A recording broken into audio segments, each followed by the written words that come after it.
Poeta da Amazônia, como você compreende as questões de meio ambiente nesse universo mitológico amazônico?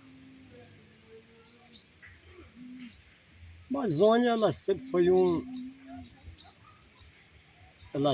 foi abandonado, né?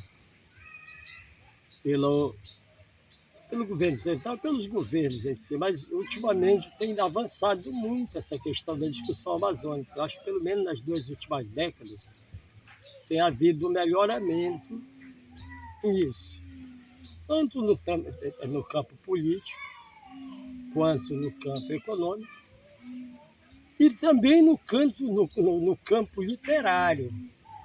Tem saído muitas obras de expressão amazônica, muitos autores amazônicos também publicando, principalmente agora, nessa última década, com o surgimento das academias locais e regionais. Então, tem tido um avanço muito grande na discussão da literatura de expressão amazônica e da literatura originária amazônica em si como um todo. Professor Nazareno, me diga, as questões literárias, as questões narrativas, as narrativas orais, né? Como elas poderiam ser fomentadas ainda mais no ambiente escolar? Aí, embora tenha havido, mestre Jonas, um avanço, o que está faltando é mais incentivo da própria instituição, SEDUC, do governo do Estado, embora tenha havido um crescimento nessa linha. Tem muita gente escrevendo livros, trazendo lendas amazônicas, trazendo causas regionais. Eu mesmo escrevi um livro chamado De Coração Amazônico, em que a problemática amazônica ela é bem trabalhada nesse livro. Numa parte dessa, um trabalho que eu fiz em crônica e contos. Outro trabalho que eu desenvolvi nesse sentido foi outro livro meu, o Amazônida, onde a gente trabalhou, por exemplo, a mitopeia amazônica, as causas amazônicas, jogando tanto para o lado político como para o lado econômico, o lado lendário, mitológico, e o questionamento indígena. E como tem muita gente trabalhando. Aqui mesmo em Bragança nós temos bons autores. Eu tenho acompanhado não só em termos de Bragança, mas em termos de Pará, em termos de Amazônia como um todo, e numa discussão Brasil.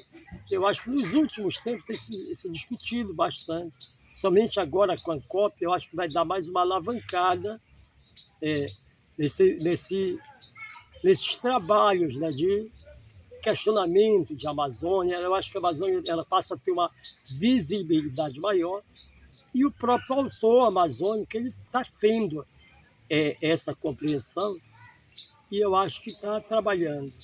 E daí a trabalhar nas escolas é só um passo, né? Eu tenho uma amiga que ela está fazendo um trabalho para a universidade, também sobre a discussão da linguagem amazônica, né? Da diferença regional. Tem outro trabalho do pessoal aqui da Federal, que foi trabalhando a linguagem amazônica, está muito bom o trabalho dele. Eu me lembro que era muito raro, em termos literários, quem questionava muito a questão da linguagem aqui era Darcy Jurandir, era Benedito Nunes, Benedito Monteiro, trabalharam muito essa questão da língua. Mas, ultimamente, não havia esse foco, né? Esse foco de parar de trabalhar essa literatura regional. Professor, como o senhor compreende a questão da ancestralidade e mitologia? Ancestralidade e mitologia, né? Bem, primeiro nós, olhando um contexto histórico em geral, mas vamos pegar aqui a nossa questão amazônica, né? Sempre se trabalha, por exemplo, sempre a mitologia ela vem de raízes históricas que vão passando de pais para filho, através, normalmente, da oralidade. E hoje em dia, por exemplo, aqui, tem uns trabalhos bonitos, rapaz, sobre a questão do Curupira, né? Curupira, Mãe d'Água, a Tinta Pereira. Tem uma colega, mas esqueci o nome dela, ela recentemente ela mostrou que ele trouxe um trabalho que ela pega os mitos brasileiros como um todo, eles jogam todos aqui no Pará, como se fosse um concílio, eles brigando e depois fazendo uma espécie de concílio da mitopeia brasileira aqui dentro da Amazônia. Foi um pouco antes da COP que ela mostrou esse trabalho. Eu acho que ela ainda não publicou, achei muito bonito o trabalho. Entendeu? Então, hoje já se vê, por exemplo, professores trabalhando. Tem uma menina ali acho que é do Evolução, que agora é da nossa Academia de Letras, é novo membro, a Lunara. Ela apresenta o trabalho mostrando a mitologia para os seus alunos. Eu fiz um trabalho bacana dentro de sala de aula também, lá em Viseu. Eu chamava os alunos para a gente discutir a cultura regional. E aí nós embarcamos na questão da mitologia amazônica. E foi um trabalho bem salutar, bem engraçado e bem interessante, porque os alunos foram à pesquisa, eles fizeram peça teatral, eles trouxeram música e começaram a discutir. Porque eu acho que o mito, ele é um ponto, Jonas, inclusive, de discutir a política local, discutir a economia. O Curupira, por exemplo, eu vejo como o primeiro lutador pela ecologia. Porque o Curupira, ele só ataca as pessoas no mato quando ele está predando os animais, predando a natureza. A mesma coisa aqui em Bragança com o Ataíde. O Ataíde ele não ataca qualquer outro. Ele ataca quando o homem chega no mangal, e ele vai pescar fora do período de andada. Então, está maltratando a natureza. Então, o Ataíde, né, ele reage. E assim, como sempre foi, o homem só é atacado pelos bichos quando ele ataca a natureza. Então, eu acho que é interessante essa busca da ânsia. Olha, nós trouxemos teve muita mitologia importada, mas a nossa mitologia, por exemplo, a Amazônia, o Curupira vem diretamente do índio. Teve uns que foram inventados pelo próprio português, outros que já existiam e modificaram, né? Mas é isso, existe uma íntima ligação entre as duas coisas. As raízes ancestrais com a oralidade, chegando hoje ao nosso momento histórico, eu acho sendo hoje discutido com mais profundidade, inclusive. Entendeu? A própria universidade de mestre Jonathan Cruz, ela fez, eu me lembro, faz umas 3 décadas, que ela percebendo que o homem estava perdendo, que o homem amazônico, o homem paraense, não o homem amazônico, que ele estava perdendo para a televisão, na época a televisão não era o celular, ele estava perdendo a história, o contador de história para a televisão. Porque antes de primeira diversão, principalmente de início de noite, era esse. Era um mais velho contando uma história sobre lenda, sobre visagem e tal. Com o advento da televisão e agora do celular, essa história do contador de história, que passava de pai para filho, ele foi morrendo, ele foi desaparecendo.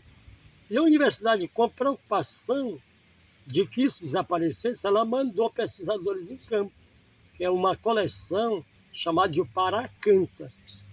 Tem aqui na biblioteca das universidades. É uma lindeza, porque eles saíram pesquisando, mas pesquisando a história sendo contada pelo próprio homem, pelo contador de história local, sem mudar a linguagem. Ficou muito bonito o trabalho. É um trabalho bonito lá na biblioteca da universidade. Professor, qual a mensagem que o senhor passaria para os alunos, para os educadores amazônicos, para o homem amazônico, dentro dessa concepção de preservação da oralidade? O homem amazônico, nós temos uma riqueza imensa, tanto na questão mística, como na questão da nossa oralidade. Nós temos uma vantagem que o caboclo amazônico ele se expressa de uma forma colorida. A língua portuguesa brasileira, né? O português abrasileirado, ela já é encantadora pela oralidade, pela multifacetação de significado. Mas a amazônica ela fica mais colorida. O nosso paidégio é muito lindo, né? As nossas gírias, ela é de uma riqueza impressionante que ela vai variar de local para local. Porque também, Jonan, nós temos que levar em consideração o grande número de línguas que nós tivemos. Os índios eles já tinham uma série de linguajar falado pelas etnias, junto com o negro que veio de várias pontas da África, com mais o português, com mais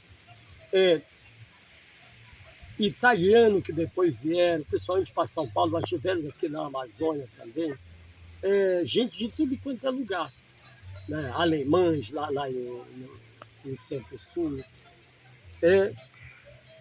italianos em São Paulo, né? E vai por aí. Então, mas aqui na Amazônia também nós tivemos ucranianos aqui, judeus, e tivemos essa felicidade de ter essa linguagem encantadora, que ela é mais oral. Eu acho a nossa linguagem mais oral. Tu vê o caboclo falando, tu te encanta, né? Pela linguagem, pela beleza, pela facilidade com que o homem, por exemplo, o homem paraense, ele tem de se comunicar. Ele se comunica com facilidade, ele faz amizade com facilidade, entendeu? Exatamente através desse encanto da nossa oralidade. É isso. Trabalho